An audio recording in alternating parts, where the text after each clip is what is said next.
Datuk Seri Najib Razak will be charged in court tomorrow over the 2.6 billion ringgit believed to have been siphoned from 1MDB. The MACC says the ex-PM will be facing several charges under Section 23 subsection 1 MACC Act 2009 for abuse of power. It added that it will also be working with the police to record Najib's statement with regards to an ongoing money laundering probe. Najib was arrested by anti-graft officers earlier this evening. He has always maintained that the funds found in his personal bank accounts were a donation from Saudi royals. The Pekan MP is already facing 7 charges for criminal breach of trust, abuse of power and money laundering. He has pleaded not guilty to all counts.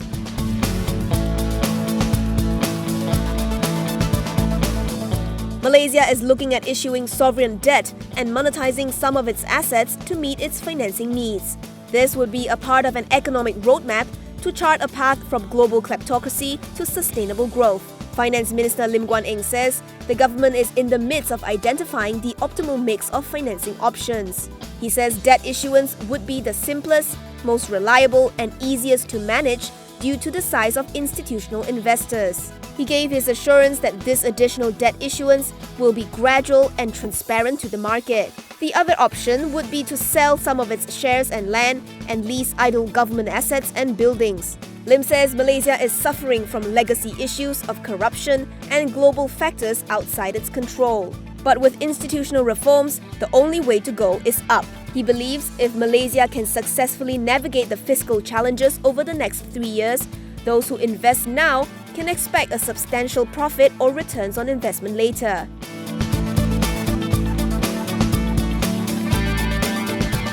AirAsia Group CEO Tan Sri Tony Fernandes tweeted his support for US President Donald Trump's call to do away with quarterly reporting.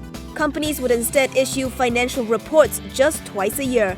Currently, listed companies on Bursa Malaysia are required to report earnings every quarter. Fernandes says that quarterly reporting drives too much short-term decision-making. Fernandes hinted that the aviation group is expecting to incur high costs moving forward as it funds its future growth plans.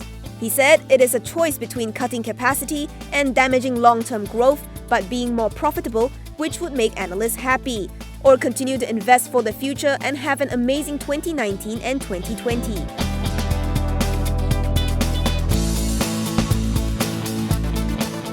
Inflation as measured by the Consumer Price Index slowed to a moderate growth of 0.2% in August, the slowest rate seen in 42 months. According to the Statistics Department, the slowdown in movement was mainly due to the impact of the cost of fuels.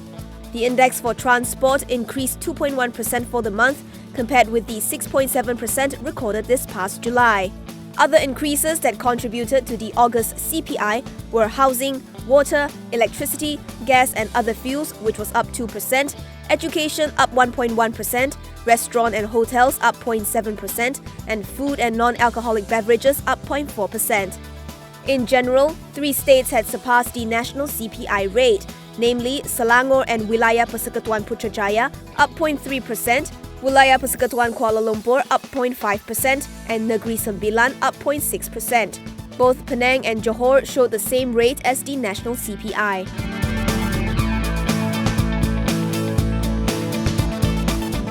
RHB Research foresees major cuts in Budget 2019 as the government streamlines its procurement process and introduces open tenders for all public procurement.